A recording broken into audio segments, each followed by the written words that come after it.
Wow, एक second तुम्हाला दाखवते. असं वाटतं की कुठल्या वंडरलँडमध्ये आलो आहे. काय बघा, हे घर किती छान दिसतात. हाय विशाल. हा, कुठेही असू, किती पण लांबून आवाज देतोच. हाय विशाल. मग आहे पार्ट 2 व्हिडिओचा, कारण का अजून बर्फ पडतच आहे, पडतच चालला आहे. आणि असं वाटतंय की 6:30 वाजले असतील, पण आता वाजलेले आहेत 5:17. आपण चाललेलो आहोत कॉफी प्यायला, कारण की एवढं थंड याच्यात काहीतरी गरम गरम पाहिजे ना पोटाला. So coffee. घरी जाऊन मे बी कॉर्नच्या भजी. कसं वाटतंय? How does it sound? लगेच आलं तोंडातून. हां, तर मी म्हणत होते की पुढून पुढून पुढून पुढून चलते राहो. हां, तर तुम्ही जर बर्फाळ प्रदेशात राहत असाल तर यू टेल अस की तुमच्याकडे काही टिप्स आहेत का to get through the day, get through these snowy days. चला बाबा. तो दादा येत होता ना, खूप लांब येतो, कारण का इथे बर्फ तर पडतच चाललाय नुसता. अँड आता मला भीती वाटते की हे स्नोस्टॉर्म अजून वाढणार आहे. बरं झालं आपण थोडंसं सामान घेऊन ठेवलंय. चला आता कॉफी प्यायला जाऊयात. ओके. कोणाचं गंजलं नव्हतं, कलर होता बघ, आता निघालो सगळं. कलर नव्हतं, ते गंजलेलंच होतं, पण आता बर्फाच्या ह्याच्यानी ते घासून निघालं असेल फ्रिक्शन. विशाल इकडे बघ. Let me see what you want to see. How you look in actors. No, छान दिसतो. ए हा, खरं टेस्ट करायचं.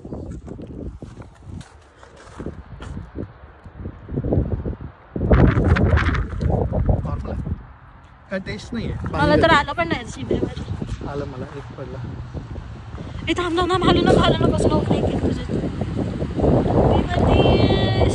फोकस नाही करत. 1 मिनिट बघेन ना माझं हे सगळं.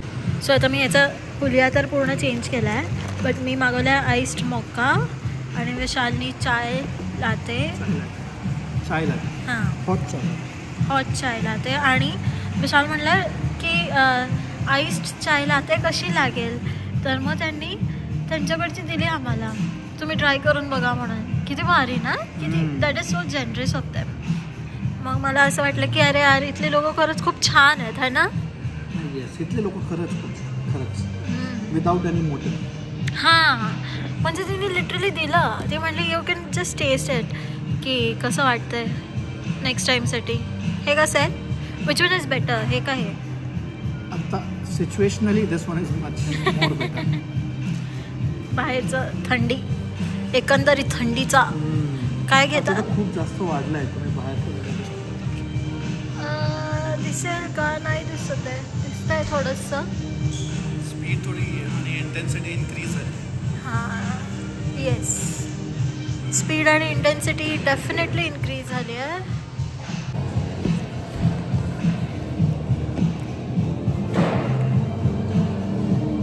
विशाल खेळतोय गेम.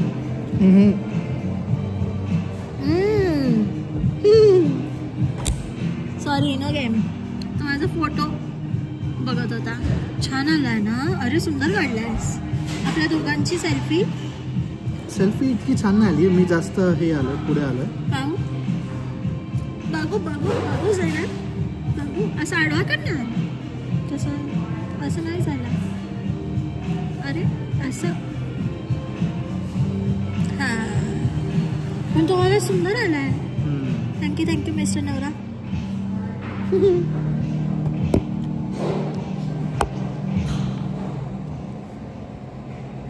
तर अशा वेदरचे एक मे बी प्लस पॉईंट आहे, मे बी डाऊन साईड आहे की केस कशीही करा, कॅप घालायचं असेल तर सोडावेच लागतात. अँड देन असं रिस्क नाही घेऊ शकत अशा वेदरमध्ये थंडीत केस धुवायचे. आज लिटरली वाट लागता वाचली आहे. कारण का हे जर आतासारखं जर बर्फाचं वादळ परत आलं असतं 10:30 नंतर तर मग वाट लागली असती, मग तर बाहेरच पडून नसतो शकलो. अँड देन बाहेर पडून नसतो शकलो तर मग घरात ना टोमॅटो ना कांदा ना म्हणजे सामान नव्हतं, तर भाजी वगैरे आपण तर युजली भाजी पोळीच खातो ना, पॉसिबल झालं नसतं.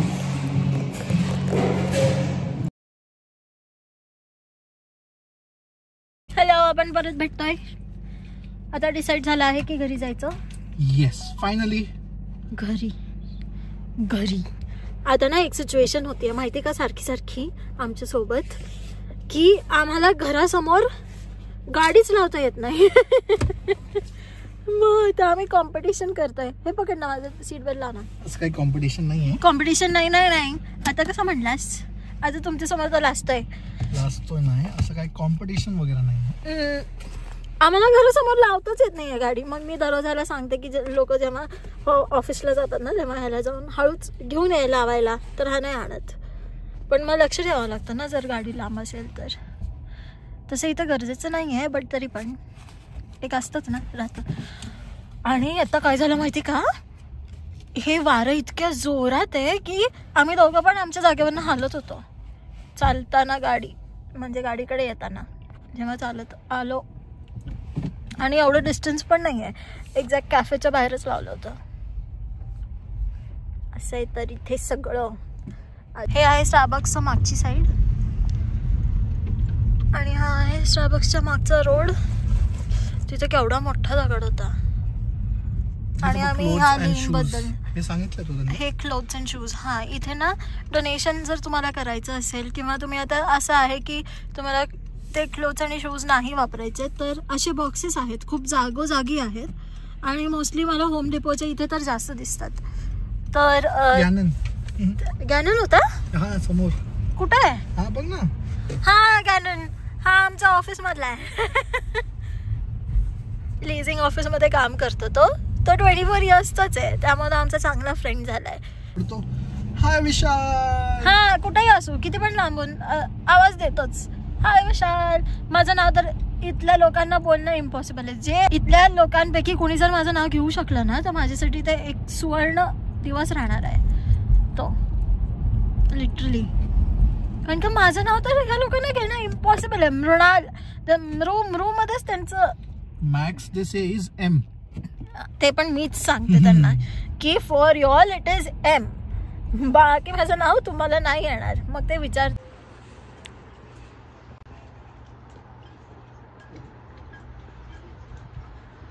विशालला ना घरात नाही बसवत आहे, सामान ठेवायला लावलं आणि आता मला बाहेर घेऊन चाललाय.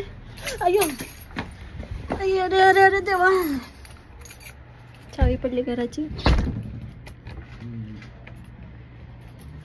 बर्फाचं कुणाला पळायचं असतं यार बाहेर.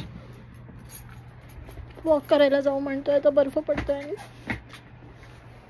या माणसाला घरात नाही बसवत.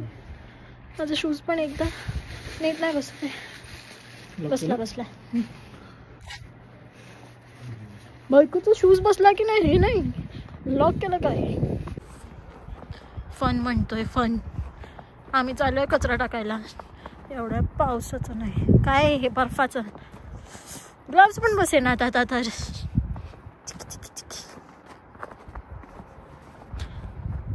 इस इंसान से मुझे बचाओ.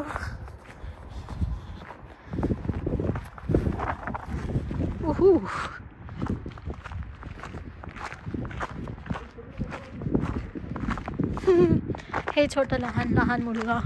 अरे आय गेस ना हे डॉगीजचे शूज आहेत. डॉगी चाललाय हे ह्याच्यातून. छोटा मुलगा का जाईल. मी तर पाहिला पण नाही आहे, कारण का सकाळपासून तर मी इथंच आहे दारात.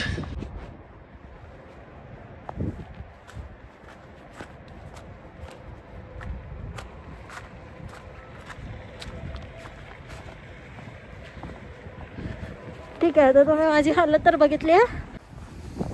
थोडंसं सांभाळून घ्या आता मला. मी फर्स्ट टाइम असा ब्लॉग करते आहे.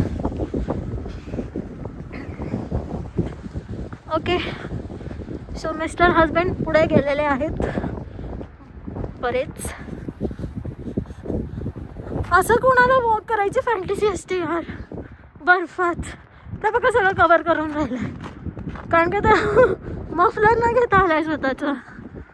आणि मी पण माझा माउथ बँड नाही आणलाय समोरचा, जे आपण नाक वगैरे कव्हर करतो त्याचं मास्क. यांच्या चेअर आणि टेबलवरती पण बर्फ साठला आहे. तसं आपल्या पण बाल्कनीमध्ये बर्फ आला होता सकाळी. विशाल जा पुढं, पळ पळ पळ, तू तोंड नाही झोपलंय स्वतःच, पटकन या रिटर्न. इथे ह्या दिशेला जास्त वारा असतं, त्या दिशेपेक्षा या दिशेला जास्त वारा असतं, म्हणून त्याला म्हणलं पळ पळ पळ. ऐक हे बघा,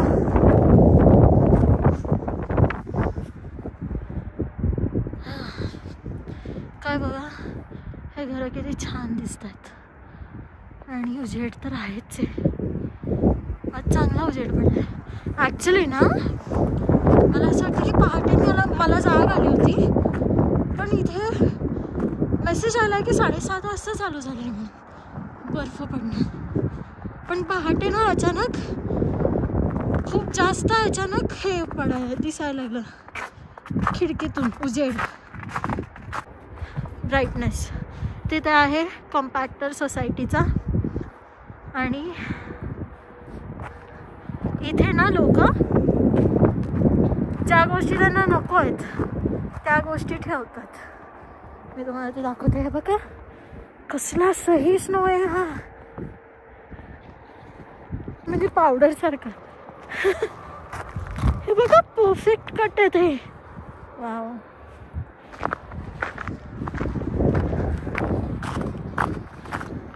थांब थांब तिथेच थांब. मी ह्याबद्दल सांगत होते रे, ह्या एरियाबद्दल त्यांना, की इथे ना लोक त्यांना जी गोष्ट नको आहेत ना, ज्या गोष्टी त्यांना असं झालं की आता मी नवीन आणतोय, तर इथे ते गोष्टी सोडून जातात त्यांच्या छान एकदम कंडिशनमधल्या. ही चेअर बघा, हा आपण फोन ठेवतो ना तसं टेबल आहे, किती छान क्वालिटीचा आहे बघा. मस्त आहे ना साईड स्टँड, आणि लाकूड पण खूप दणकट आहे. आणि हे फ्रीला आहे, ठेवून जातात आणि आपण घेऊन जाऊ शकतो. हे स्टँड आहे. तिथे मागे पण 1-2 गोष्टी आहेत, ड्रॉवर आणि आय डोंट नो ते काय आहे दुसरं, 2-3 गोष्टी आहेत तिथे मागे. हे काहीतरी आहे परत, आय एम नॉट शुअर हे काय. तिथे गेला सोफा. तिथं तो सोफा आहे तो तिथे. ओके, सो असे इथे लोक ठेवतात की आम्हाला नको, तुम्हाला पाहिजे असेल तर घ्या. आता वादळामुळे आय गेस हे पडलं असेल खाली, पण नीट ठेवतात कारण का इथे असं टाकून नाही देत. अरे हा किती छान आहे बर्फ, तू बघितलं? हे बघ पावडर पावडर सारखा आहे, पांढरा शुभ्र आहे. आणि दादा तुला हे काय चढलंय? आता घरात जायचं का? जरा इकडं दाखवतो.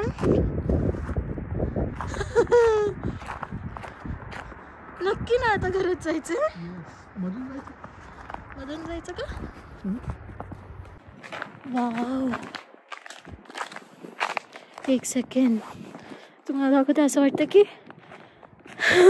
कुठल्या वंडरलँड मध्ये आलोय. हे बघा असे 2 एंट्री वेज आहेत. हे सेंटर फाउंटन आहे, 2 एंट्री वेज आहेत. असं वाटतं की कुठल्या विशाल आहे तिथे, कुठल्या वंडरलँडला आलोय का काय. हे खरं नाही वाटत आहे.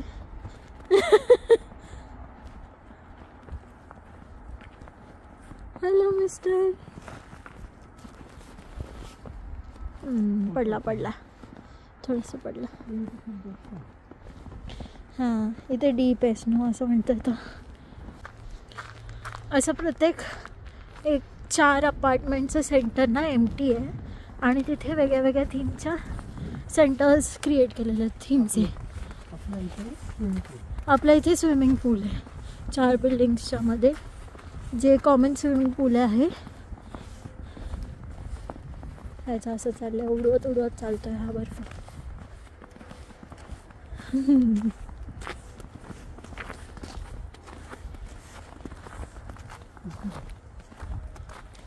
किती क्लीन आहे बघ.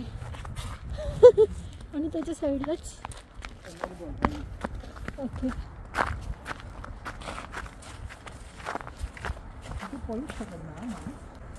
रनिंग इज व्हेरी डिफिकल्ट असं म्हणतोय तो. ह्या ठिकाणी पळूच नाही शकत माणूस असं म्हणते. डॉगीचे पाय पाय ओपनच ठेवले त्या डॉगीचे बर्फामध्ये. तसंच आणलं. आहेस आहेस येस. मला ह्यांची बाल्कनी खूप आवडते. आता तर काही कलर नाही दिसत आहे बट खूप कलरफुल असे फ्लावर्स पण प्लांट करतात ते. आणि हे बघा इथे आहे स्विमिंग पूल एरिया अख्खा पांढरा पांढरा. नदी दिसते ही पांढरी. अशा ह्याच्यात असे लाईट्स खूप छान दिसतात पांढऱ्या ह्याच्यात येल्लो लाईट्स. खूप भारी फिलिंग येते. मी जर माउथ मास्क आणला असता ना तर मला काहीच प्रॉब्लेम नव्हता बाहेर फिरायला. हा स्विमिंग पूल एरिया आहे आणि तुम्हाला बिलीव्ह नाही होणार ह्याच्या आतमध्ये स्विमिंग पूल आहे. ह्याच्या खाली या पांढऱ्या पांढऱ्या लेअरच्या खाली चांगला डीप स्विमिंग पूल आहे. आणि हे खूप भारी आहे.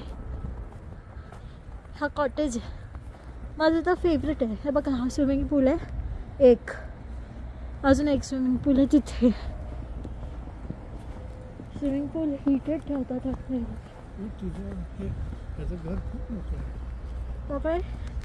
हे बघा हे कॉटेज मला भयंकर आवडतं. हे उन्हाळ्यात पण बसायला खूप छान वाटतं कारण का दोन्ही साईडला पूल आहे. आणि असं ह्या वेदरमध्ये पण बसायला तुम्ही विचार करा ना, जर इथे शेकोटी लावली आणि त्या कॉटेजमध्ये बसलो तर किती सुंदर वाटेल ना. ही ह्याची एंट्री वे आहे. हे बघा तिथे दिसते का. आणि तिथे दुसरा स्विमिंग पूल आहे तो. बाकीचं सगळं पांढरं शुभ्र आहे.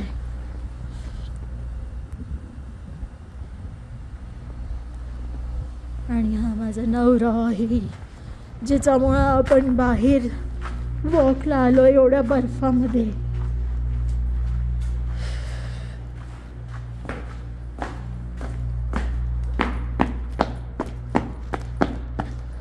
चेष्टा नाही आहे एवढं बर्फ पायावरती घेऊन चालणं.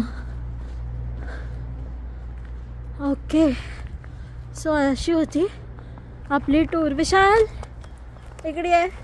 आपण बर्फामध्येच ब्लॉग करू नको. चला चला गाईज. हा होता बर्फाचा पार्ट 2.